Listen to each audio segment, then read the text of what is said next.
There we go. And with me is Freda Clement Willis. She is the Associate Director for University of Miami. And we're going to talk about communicating with colleges, and she's going to share some do's and some don'ts. Very briefly, I'm going to share with you the agenda. So we're gonna do the welcome first, and then I'm gonna share what is Education USA Guatemala, and then I'll give the floor to Freda so she can talk to us about how to communicate with colleges. And we'll give at the end we'll have some time for questions. So make sure to send them to me on the chat, and we'll answer the questions at the end. So Education USA is a program from the US Department of State with 430 advising centers around the world. And what we do is we provide accurate, comprehensive, and current information about US studies and higher education in the US. And our objective is to guide you during the application process and also inform about the general requirements to apply to the US. Education USA Guatemala is at the World Women American Center. We're based at Instituto Guatemalteco Americano IGA. And if you're connecting from other countries, then I'll make sure to share the link so you can find your nearest advising center.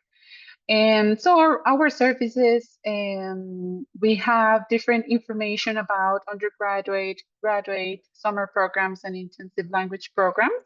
We also have informative sessions and one-on-one sessions. All our services are free. And we also give information and workshops about scholarships or workshops like the one we're doing today, and also educational fairs. So the 5 steps to study in the US, we designed them to make the process easier. So the first 2 steps are researching your options and then financing your studies. Normally, these 2 steps are done together because you have to find a university that provides the financial aid that you need. Step number 3 is completing your application. So during this step, we look at all the requirements and complete all the documents. Step number 4 and 5 come after you've been accepted to a university. And so you apply for your student visa once you have your acceptance letter from the university. And we also have pre-departure sessions for students who are already going to the US. So to share with you, I'm not sure if it's showing up, but we will have a university fair. It's going to be on October 3 on it's Saturday from 9 a.m. to 1 p.m. So make sure to follow us on social media if you don't do it already, and we'll be sharing the registration link there. And here I'm also sharing the link for office hours that Education USA Guatemala has, so you can always scan the link and connect with us. And so thank you very much for this. I will give the floor to Freda so she can tell us a little bit more about the content for today. Thank you, Mariana, and thank you to all for being here today. Like Mariana mentioned, my name is Freda Clement Willis. I work at the University of Miami in Coral Gables, Florida, which is about 11 kilometers south of downtown Miami. My territories include Central America, South America, and the Caribbean. So when we go recruit students, we go to these different areas. We do have a team of individuals that we travel all over the world when we're looking for international students. We have between, I would say, 8 and 10% of our population or our first year class every year is international. Not only from Central America, from Europe, from Africa, from India, from different parts of the world. So let me share my screen so we can talk a little bit about communicating with students. Let's see. Mariana, can I, thank you. Okay, so hopefully you can see my screen. Just let me know, Mariana, I can't see the people, so just let me know if you can see my screen. Not yet. I can't see your screen. Oh, okay, let me see. Let me see, where are we? Okay, so let me share. There we go. Okay, perfect. All right, so even though I work for the University of Miami, I'm gonna give you just like general information, right? The tips that would apply to regardless of the school that you plan on attending or you plan to apply to. But you know, I can always give you a little bit of information what UM does. But at least so you have an idea in general, right? You're interested in a few schools, maybe one in Florida, one in New York, one in Texas, one in California, right? So more or less what all schools here in the US are looking for, right? For students that are applying specifically for international students. So a little bit of lingo of things such as you might hear the word the Common App, right? What is a Common App, right? So this is an application that many schools use when applying to the school. So it's not their specific application, but a general application that you can use for several schools, right? So maybe you're applying to University of Miami and you're applying to Tulane and maybe NYU, right? And they might all use the Common App. So you fill out the Common App one time and then you can send all your information to the different schools. Legacy. Somebody might ask you, are you a legacy? A legacy means that maybe your parents or your grandparents attending that institution, right? They attend the University of Miami and therefore you are a legacy when you apply. And that is something that you can put a note on the Common App. The Common App will ask you. That's one of the questions. Naviance is kind of like a college form. So a college form where things get uploaded, where transcripts get uploaded, where, you know, recommendation letters get uploaded. So CSS profile. This is if you're interested in need-based financial aid, this is a form that you can fill out, right? That you are interested in applying for need-based financial aid. So you can submit it, and as an international student at the University of Miami, you can apply through the CSS profile to receive need-based financial aid. We also have the FAFSA, but the FAFSA is only for U.S. citizens or U.S. residents. Maybe you are a U.S. citizen or a U.S. resident, you're studying somewhere else, right? You can apply for need-based financial aid through the FAFSA as well. The College Board is where the SATs, where they hold SATs, where they hold APs. It's like a board that if you are submitting SATs to our institution, then you have to contact the College Board. And then, of course, you also look into schools that potentially are test optional, right? So they're not requiring an SAT or ACT when you're applying. Your GPA. This is an average of, you know, what your classes your over the past few years, right? What is the class that you receive, the hours or credits that you receive for each class, and then we have a GPA, a grade point average. The transcript. The transcript is your high school document that will show your courses and the grades that you receive, right? Each year, divided each year, right? Maybe each semester. That's what your transcript is, showing us what courses you completed every year and what grades you received, and if you have hours. Unweighted GPA, right? All the classes that we are taking into account, regardless of if they're academic or non-academic. When we talk about weighted GPA, that means it's only the core classes, only academic courses. Your English, your math, your humanities, your social sciences, right? Those are the ones that we count. Some institutions will require an international evaluation. This is a report that will give you grades and credits according to the US system. So maybe your scores is based on 10 or 20, right? So how does that compare to the system here when we have an A or B or a C, right? I know Education USA usually will have like a chart that will let us know if you have this score in Guatemala, maybe it's this score here in the United States. English proficiency. This is something that most institutions will require of you, is that you show us proof of English proficiency. This could be through a TOEFL, an IELTS, or a Duolingo, right? So depending on where you apply, you need to double check. Does the school need to need to ask for this, and do you have it in your case? I know Education USA sometimes will have the opportunity for the students to sit for these exams, right? So we can gauge your level of English. And then when you go to any of these institutions, you'll have what's the minimum scores. For example, in University of Miami, you need to have at least an 80 on your TOEFL. You need to have at least a 6.5 on the IELTS and at least a 120, a 125 on your Duolingo testing, right? So you can always take the test, see where you are, and see if that's enough for the institution that you're applying. What is important for institutions, right? When you're looking at, right? So when we are receiving an application from a student and all the documents, what is it that we look at? Definitely grades are always important, right? Especially those grades that maybe your school is, I don't know, an American type school, or your school offers APs, or maybe you're in an IB program, right? All these things, if you're taking, we take all those into account, right?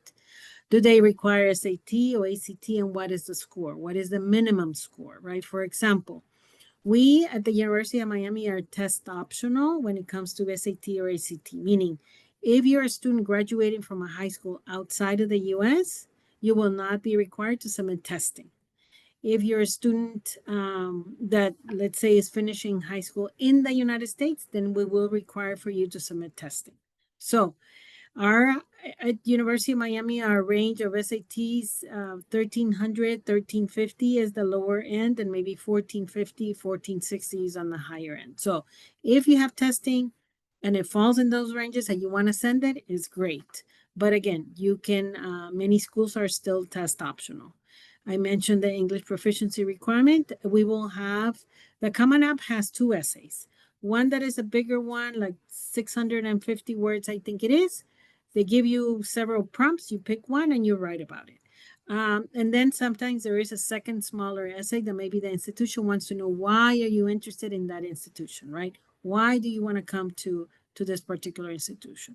Many schools, universities look at your class rank, right? Where are you compared to the rest of the class, right? Are you top of the class, right? Are you 5th of the class? Are you 30th out of 50 in the class, right? We also look for a counselor letter or a teacher letter, right? Some schools require one, some schools require two, right? One letter from a counselor, one letter from a teacher, just to give us a little bit of a recommendation, right? About how you're doing in school, right? Maybe on a subject that was a little difficult for you and you're doing much better, right? Many universities also look at your extracurricular activities. What is it that you've been doing, right? Outside of the classroom, are you part of clubs, organizations, sports, right? Do you work? Do you volunteer? And then how long, more or less, have you been in these clubs, these organizations? I mean, is it you've been playing basketball or soccer or swimming? Or you're part of Model United Nations, right? You have a specific club that you've been there for 2 or 3 years, right?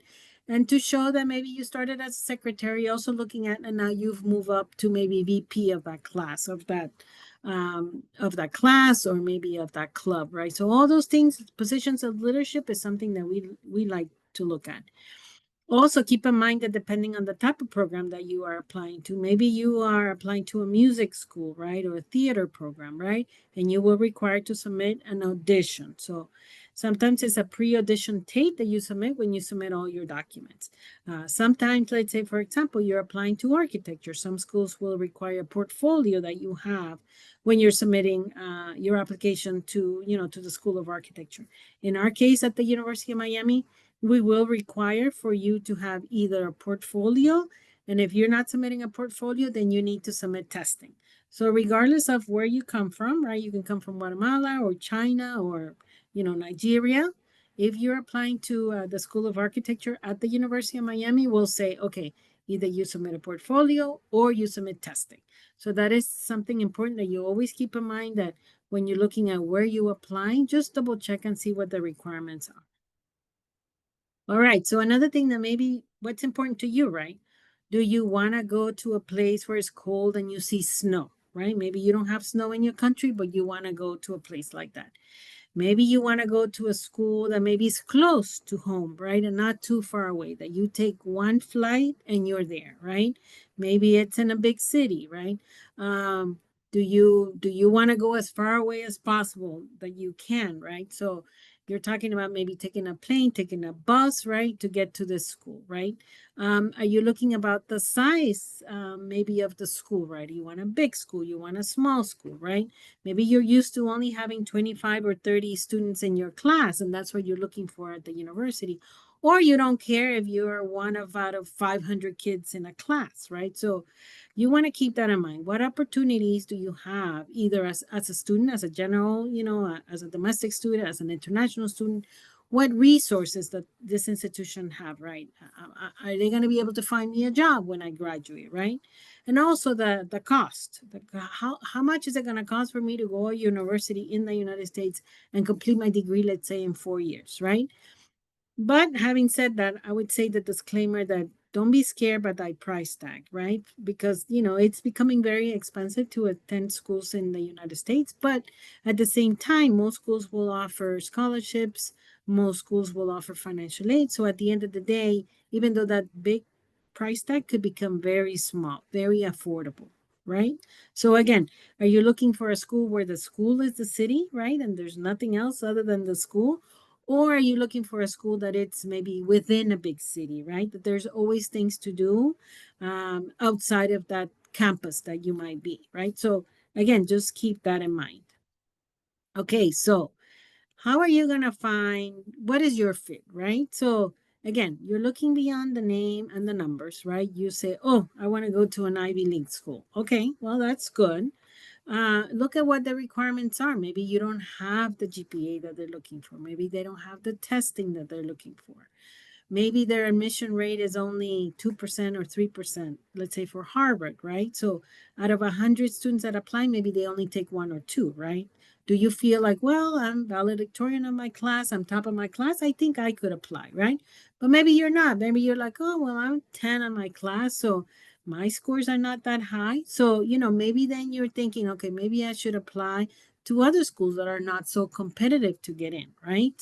Be realistic, right? Remember that every time you apply, you're going to spend money, right? You might get some waivers. For some schools will give you waivers for you to submit the Common App, right? But you might still have to pay for 5 schools, right? So when you look at it, it could be $50, $75, it could be $100 to apply to each school. So it becomes expensive, right? So explore all types of colleges, right? So you're interested in engineering, right? Well, just see what colleges offer engineering. Maybe you're looking at mechanical engineering, civil engineering, right? Maybe you're looking at journalism. Look at those schools and see, right? And have an open mind, right? Not just, oh, these are I've heard of these schools and these are the only ones I want to apply, right? And if money is important to you, then find out where is the money, right? Do these institutions offer scholarships, right? Even for an international student.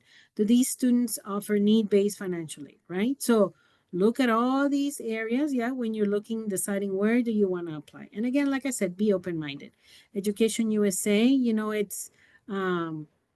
it's always a good resource for you, maybe for funding, maybe your government is giving you a scholarship for you to go to a school wherever you want to go, right? So there might be funding in your country. There might be companies in your country that might be willing to fund you to come study in the US. All right. So again, make the list of your schools, right? I always say a minimum of 3 because you never know, right? You're going to have those reach schools that you're like, I think I could get in, I have a good chance, but, I'll give it a try, right? You have those schools that I want to study architecture, so I know they offer architecture. I know I want to study business, right? And they offer business. And those schools that maybe are closer to home that you have your GPA is high enough, your testing is high enough if you're submitting testing, right? That that school you have a good chance of being admitted, right? And again, look for those. Where is the money, right? What schools are always willing to give money, right? Especially to international students, right? To come study, right? So ways to apply. Early decision. This is a binding contract. You sign a contract, your counselor signs a contract, your teacher signs a contract saying, For example, if you are applying early decision to the University of Miami and you get admitted, you will attend, right? You're coming, right? That's what you're telling us with this contract. I'm applying to UM knowing that if you admit me, I will come. Now, we also have early action. Early action is not binding, right? So you can apply to as many schools as you want early action. So you want to apply to University of Miami, you want to apply to Tulane, you want to apply to Northeastern, you want to apply to NYU. Okay, early action, you can apply to as many schools as you want. It's not a binding contract. So, you're applying to UM. If you admit me, I have the option to say, yes, I want to go, or no, I don't want to go, right? But the difference I would say between early decision and early action is if you want to wait and compare financial aid packages, right? You want to compare what kind of merit scholarships you're receiving, right? Then I would recommend apply early action. If you have the money, you have the scholarship, your government is giving you money to go anywhere you want and they pay everything, then apply early decision, right? Because once you apply to that school, that's where you're going, right? So just keep that in mind when you're applying. Early action and early decision, usually for the University of Miami, have the same deadline, like November 1st. Most schools have a deadline of November 1st. So just make sure then that you apply by the deadline, you apply earlier than the deadline. If not, you are not able, let's say, to get all your documents in, your translations in, your recommendation letters in, then we have, most schools have a second deadline, regular decision. And again, this is not binding, so you can apply as many schools as you want, early decision. Now, some schools will also have rolling admission, meaning like, let's say every month they have a group of students that apply, and every month they have a set of decisions that go out, right? So maybe you're applying to a school that says, oh, we have rolling admission. So, you apply this month, the next month you'll have a decision, right? So look also at what schools, for example, at University of Miami, you apply November 1st, but you won't know potentially until January or February of next year, right? So depending on how you apply, that's when, you will know when is the deadline. So like rolling admission every month, let's say, for example, every 6 weeks, they'll release decisions. With some other schools, you apply now in November, but you might not know until January or February, right? So also look at that, pay attention to that. So you're not like, oh, it's December, I haven't heard, it's been a month, it's been 6 weeks, knowing that you're probably not going to hear until next January or next February, right? So just keep that in mind. Be organized. One thing that I always tell the students is take note of the deadlines, right? So you're applying, you decided to apply to 5 schools. Okay, check out when the deadlines are, check out what the plans are, right? Give your teachers, your counselors plenty of time for them to, if you're asking for a recommendation letter, if you're asking for those official documents to be sent, right? Just make sure that you give them enough time, because even though these days everything can be sent electronically, it could take 5 days or it could take 10 days, right? And not only that, once you send it doesn't mean that the school in 24 hours is going to post it, right? It could take another 2 weeks from the school with the number or the amount of paperwork that they're getting every day, then for you to get that document posted to your file, right? So at least give it 2 weeks, 2 to 4 weeks. And every college is different. They have different deadlines. So just make sure you make a note of that. You don't want to miss an opportunity because you didn't realize that they had a deadline, right? Send your test scores early enough. In the case of, you need to show proof of English proficiency, TOEFL, IELTS, or Duolingo, right? As soon as you take that test, you can let them know that you want University of Miami to receive it, or NYU, or Tulane. If you want to wait to see what kind of score you got, once you see the score and know like, oh, okay, I'm within the required number and I have the minimum grade or the minimum score, I can send it to these schools, right? So always request for them to be sent to us. If it works for you, make a spreadsheet, a checklist, a notebook, pen and paper, whatever works for you. Just keep track of them. Another thing that I always say is you want to create maybe an email address, or use one email address for all these things that you're doing college related, right? The schools that you're attending. Because if every time you apply, you have a different email address, and you have to keep track of that. Because usually schools will write to that email address, right? And let you know, okay, we receive your documents, or your files being processed, or maybe something is pending, right? So you need to make sure that you're checking all those email addresses. So you can maybe create just one when it comes to college in general, right? To have. and use the web resources. And again, your guidance counselor will have information. Education USA always has a lot. They have a lot of information about schools and programs and things like that. So when you're sending your academic documents, right? Official documents usually have to come from the high school, the guidance counselor, right? The recommender, the one that's sending you the recommendation letter. If you are submitting TOEFL or IELTS, just make sure that that is sent directly from the school, or your Duolingo, exactly from the board. Your TOEFL, your IELTS, if you're sending SAT, make sure it's sent from the college board. Again, even if it's optional, but you really got a good score, you want to send it in, right? An evaluation, if they ask for it before, when you're applying, just make sure that you send it. Some school will ask for it after. At the University of Miami, you can apply without an evaluation, even if, we don't know exactly what your courses are, your credits are, or how much they weigh. If we decide to admit you and you decide to attend then at that point, you will have to submit that evaluation, right? So prepared by an external agency. Again, the transcripts are usually sent via email. Usually we like to receive them right from your school. However, sometimes, they might be sent by courier or regular mail. So keep a note that will take extra time, right, for us to get it. And like I mentioned, some schools will require this financial certification form. And this is a form that you are telling the institution, my parents can contribute $10,000 to my education, right? My government can contribute, $40,000 to my education. My grandmother, will pay for my studies, right? So that information, financial information, you put it in that financial certification form. We talked about, test scores. If school is requiring SAT or ACT, make sure that those are sent directly, from the testing agency. We will super score, at least at the University of Miami, we will super score. So let's say you got a good score in math in one of your tests, and then the next time maybe your score in reading and writing was better, right? So you have to submit both tests, right? We'll take the highest of the math and the highest of the reading and writing, and then that's what we call super score, right? We'll use the highest ones, and then we'll give you a score. So you might, between both of them, you might have enough, right? But you would only know if you take that test more than once, right? And of course, your English proficiency, you have to submit those directly as the board, in this case, TOEFL or IELTS or Duolingo, to send those scores directly to us. There are some instances when you can waive this requirement. For example, let's say that you were studying in the US, right? You were here in Florida, right? And now, for whatever reason, your parents left last year and you are finishing your high school in your country.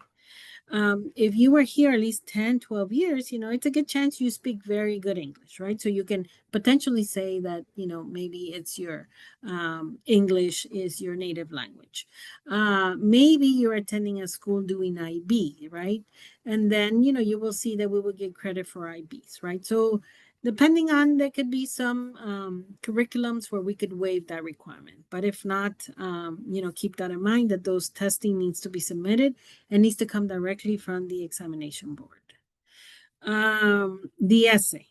The essay is another important component of the Common App. So we always say, don't think that, what is it that they want to hear, right? And that's what you're going to write about. So sound like you, right? You can have this, have it reviewed by maybe a teacher or Education USA, write about something interesting, right? Maybe you want to write a topic, you want to write a few sentences, and you get back, 2 days later and read it again, add, delete. Definitely a good essay is not something that you'll do in half an hour, right? It's something that you work on it. Try maybe about something related to you, right? So we get to learn a little bit more about you, right? Always remember to get a proofread. These days, if you write something in Word, you can always spell check it. If you're using AI, just be very careful when you use AI. You might use it to get some ideas, but always, turn it to be your words, right? At the end of the day, right? Don't write about a hot topic, something that could be a little bit controversial, right? Don't be sloppy, right? Don't leave typos in. If you're using the name of the school and you're using the same essay, maybe you can consider not putting the name of the school, or just saying your university, right? And not saying University of Florida when it's University of Miami, right? Or saying Tulane University or SMU, right? So we think it's a little sloppy that you're not paying attention, right? When you're using somebody else's application or somebody else's name of a university when you're writing the essay to us, right? Don't try to be too fancy, right? That use those fancy words, right? But again, spend a little time on it so we get to learn a little bit more about you. We don't want you to rewrite your resume, right? You might include your resume as part of your application, but if not, you want to tell us a story, right? You want to write about the apps on your phone, right? You want to write about maybe a trip that you did with your grandmother in a train, right? A weekend or a month that you spent with, some relatives, right? So things like that, right? Make it a story, make it interesting. We're always looking that you can do the beginning, the middle, the end, right? That you can tell us a story and move through, right?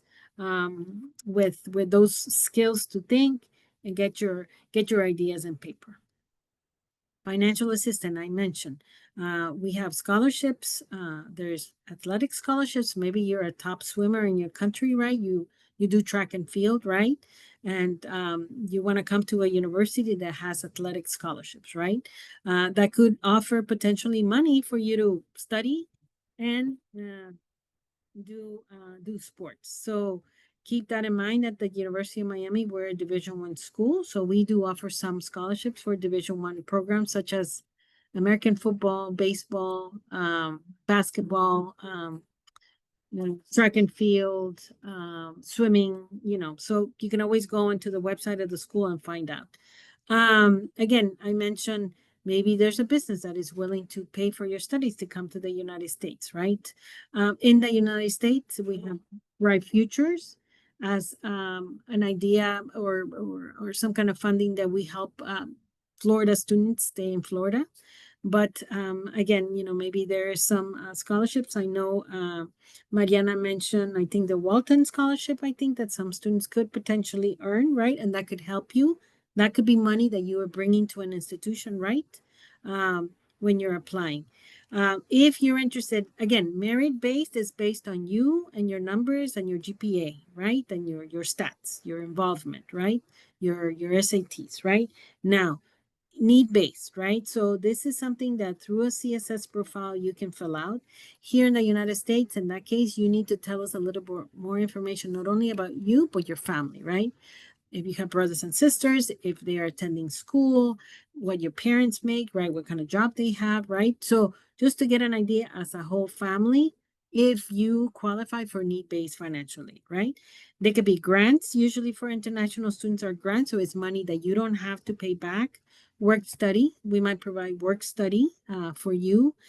So you can work while you are studying at the University of Miami. Let's say, for example, then you can work. You can have 20 hours a week to work. The FAFSA I mentioned, but this is only for U.S. citizens and U.S. residents. So if you happen to be a U.S. citizen, you could also have opportunities to apply for additional funding through the FAFSA. All right, so if you're a senior, right, what you are looking at to do, right, you potentially are getting all your file ready, you're coming up and everything to apply, right?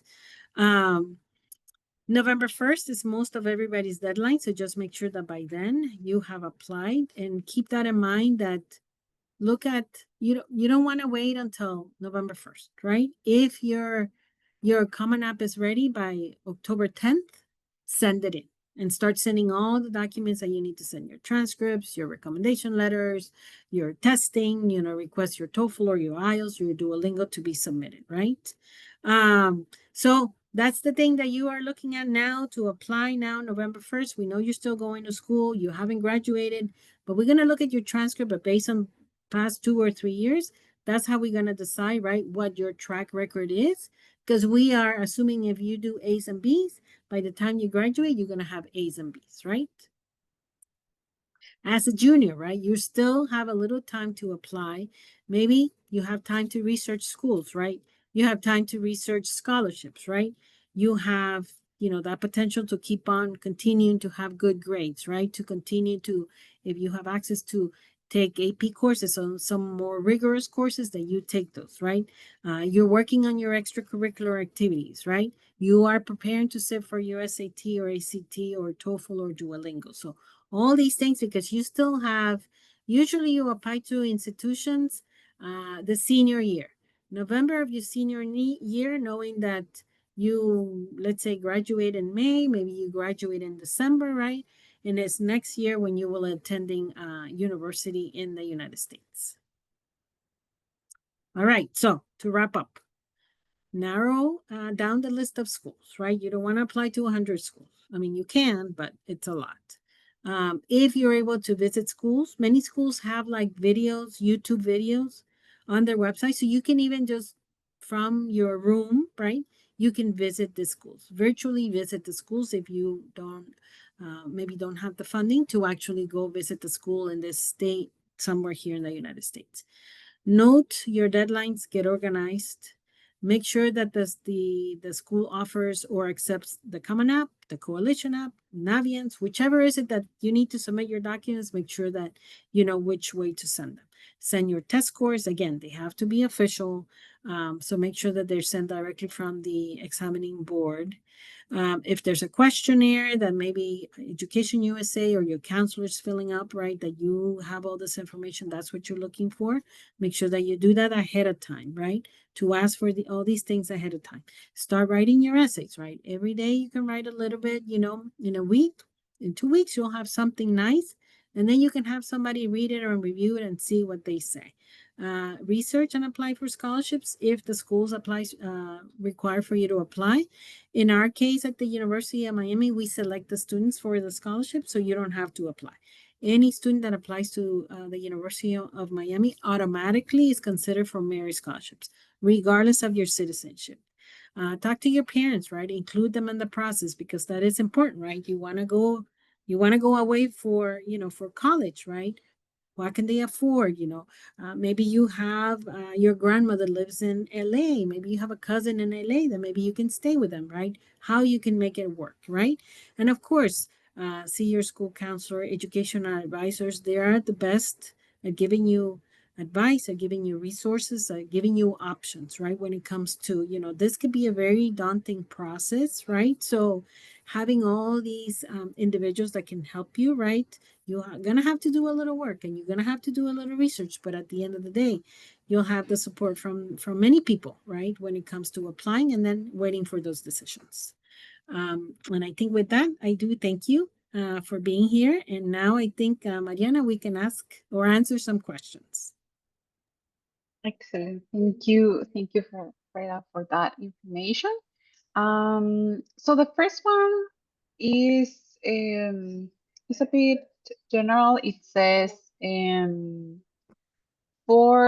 I think this one is more focused for graduate programs. So if you want, you can tell us for undergraduate or if you have the answer, you can also share with us. It says for applications to graduate programs, it's necessary to send the grades for the TOEFL or the standardized test before the deadline. So I would say I don't usually work with graduate students, but yes, like, you know, many things that you're going to have to send like the transcripts because at the end of the day, the school wants to know how you're doing in school, right? How you've been doing your grades, your credits and all that, right? So you will probably the TOEFL or the IELTS or Duolingo is something that they will require, right? They need to make sure that you understand the language, that you can take classes and be successful, right? Now, SAT and ACT, for undergraduate, they might need it. But for graduate school, usually they don't look at SATs or ACTs. They will look at your Duolingo and your TOEFL or your IELTS. And yes, in many cases, you will have to submit it at the time that you apply. Many schools might say, okay, we'll offer you conditionally admission, right? You will have to go to our English program for a semester or two to, let's say, to level up on your, let's say, you know, you have a low number, a low score on your TOEFL, and then the school might be willing to take you conditionally admission, but you have to do maybe a semester of English or 2 semesters of English before they let you in to take academic courses. So some schools will do that. Okay, excellent. Thank you. Yes, I would like just to add that at graduate level, sometimes you also have to do aside from the TOEFL, the GRE, but it will depend on the university. So the best in that case is to look for the university and the requirements of that specific university.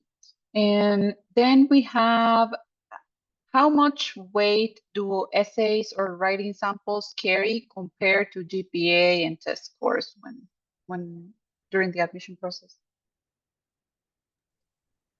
I would say that definitely your grades and your testing have a higher weight than maybe your essay. You know, of course, we will make a note if the essay was a very, two-sentence essay that really didn't say much of anything. Maybe an essay, like I mentioned, it was sloppy, it had, maybe spelling errors or things like that. So we might make a note, but definitely we look at your grades first. We look at your testing, right? The strength of your curriculum, right? If you're in an IB program or taking APs or you're doing an extra something in your school, your extracurricular activities. But I think the essay is important, but not as important as having good grades and good testing if you have to submit testing. Okay. Yeah, maybe this second question ties a little bit with that one because it says, for students applying to test optional, how can they make their application stronger without the SAT or the ACT? So in that case, having good grades, right, that we can see what, you maybe even your rank, if it's noted on your transcript, your extracurricular activities, right? How much are you involved?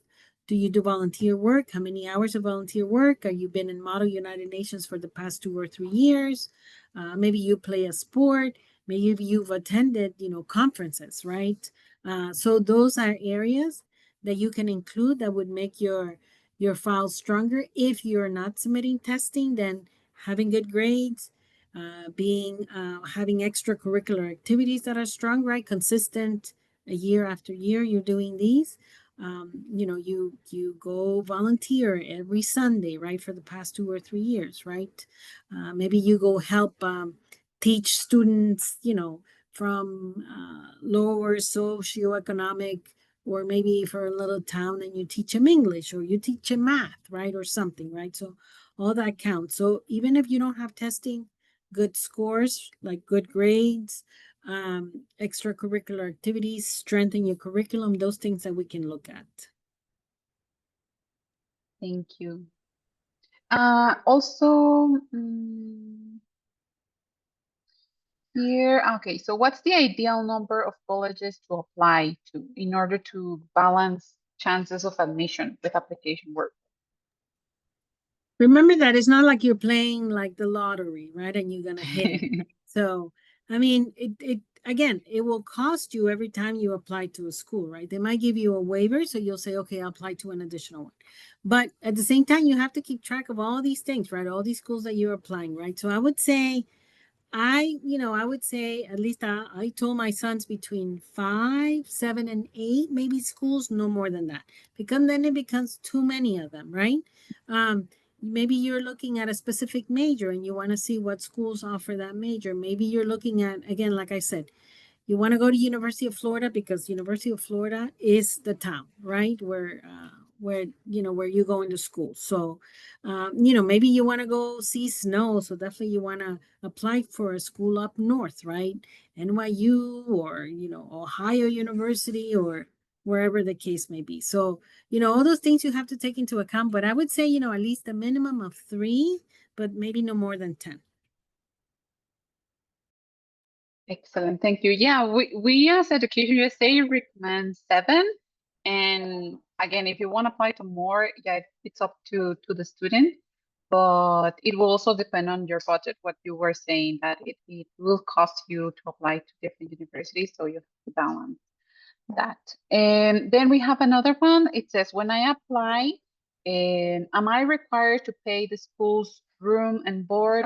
Here, I assume it's more like the on campus, or can I opt out and arrange my own accommodation? If so, could the college still provide me with a scholarship?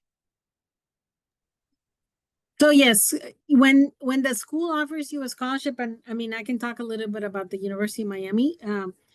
let's say November 1st is the deadline for you to apply. November 15th is the deadline for you to submit your financial aid documents, right? So academic documents, November 1st, financial aid documents, November 15th.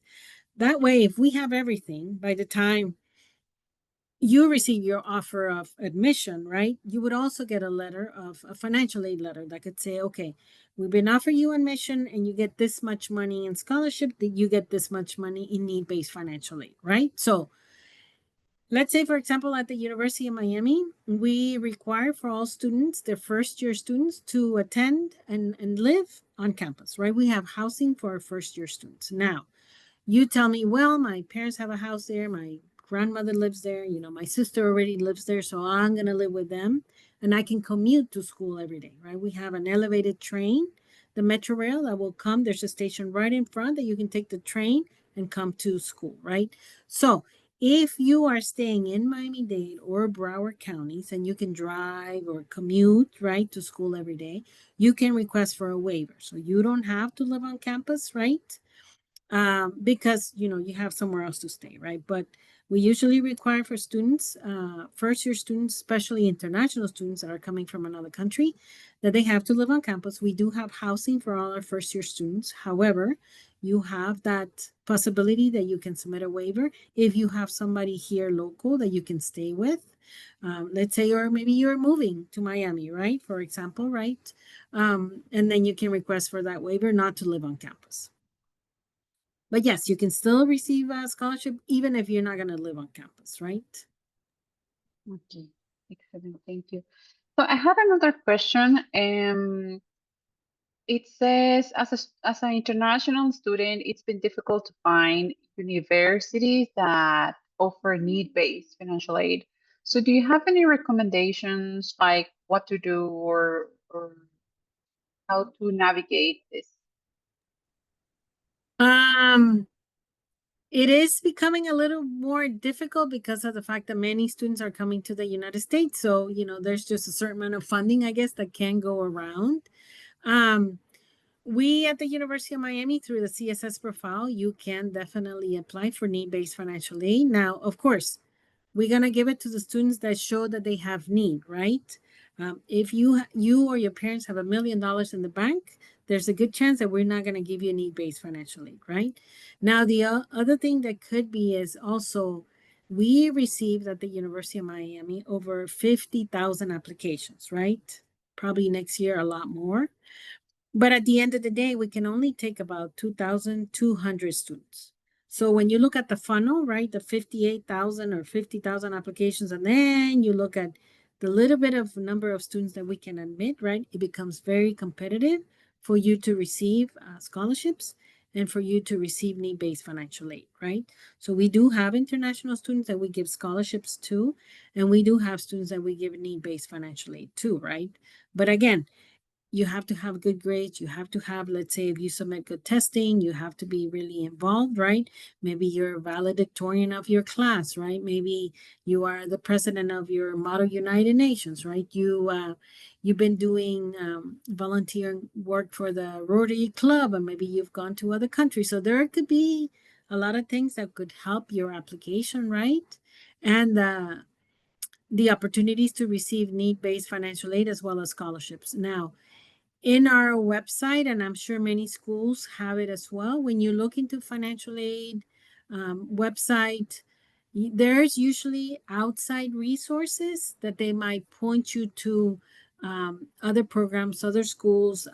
I know we talked about the Walton Scholarship. I think there's the Leo Rowe Foundation for Latin American students that they might be able to offer you some funding.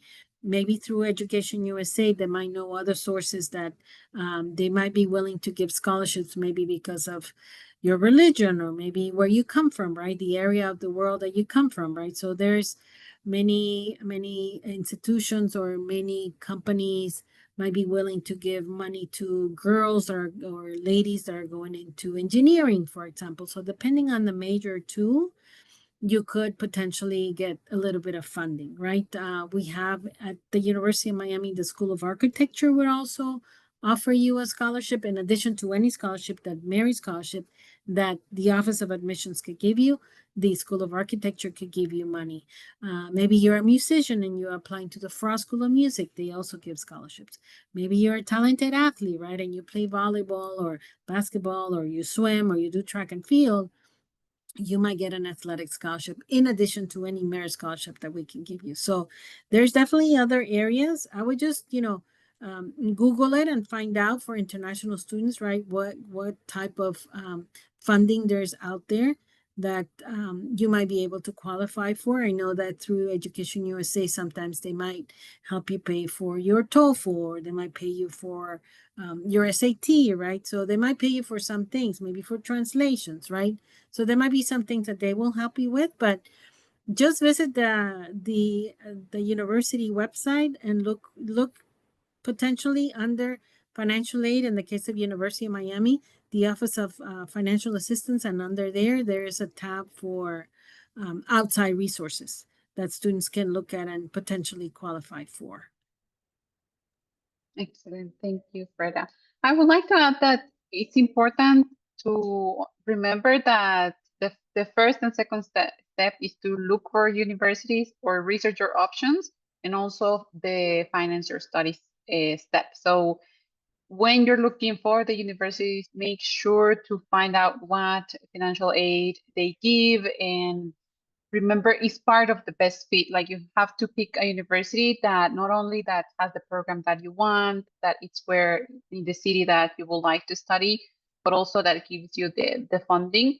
And like financial aid, you can always make a package. Like Freda says, you can find a grant, or maybe you can find some sponsors. So in Guatemala, we have some options. So I can definitely share with you the options that I have, or that I have a reference of.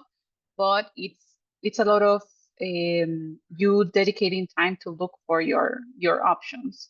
So I think we have time for one more question. So I'd like to know more about gap years, says this person. I graduated from high school 2 years ago. Does that hurt my application, and may I apply or not? So no, not necessarily taking a gap. Many students, after they graduate from high school, they want to take a little time. We've seen it a lot, like with COVID, right? Students didn't want to go to school virtually. They wanted to take a break. They wanted to work. They wanted to study. Maybe you decided to stop to work and maybe save some money, right, to be able to attend an institution. So definitely, I don't think it would hurt you. The only thing that you do want to specify, you graduated high school 2 years ago, you're gonna have to request your high school to submit those documents to us, right, to show that you've graduated. And we would like you to add to your application in the section where there's additional information. You let us know, right? I graduated 2 years ago. I decided to start working, help my family. I decided to travel the world. I decided to start my own business. Whatever is it that you're doing, right? You can put it on the Common App. At least you will let us know that since you graduated, this is what you've been doing. Keep in mind that if you say, oh, and I attended a university, right, last semester or whatever, right? Remember that then you're no longer considered a first-year student. Once you have attended a university after high school, then we would consider you a transfer student. So it's a little bit of a different process if you're coming in as a first-year student right out of high school, right? Like you have never done anything other than high school, as opposed to somebody that finished high school, went to a university, they didn't like it didn't work out, and then decided to work or something. But as far as the gap, it should not be an issue. You can specify that you've been working, maybe include a resume that it would show us, okay, he graduated in this year, and now, he did this job, or he did out of the job, or whatever, right? Maybe, we have students that are professional race car drivers, right? And they are taking time off after graduation, right, to dedicate to this professional career, right? That they do for a year or two, and then it's like they want to go back to school and get a degree.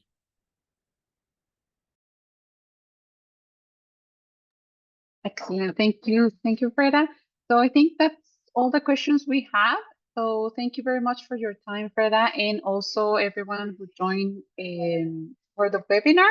I will send to you on the chat our link tree. You can find all the links to our events and to our social media.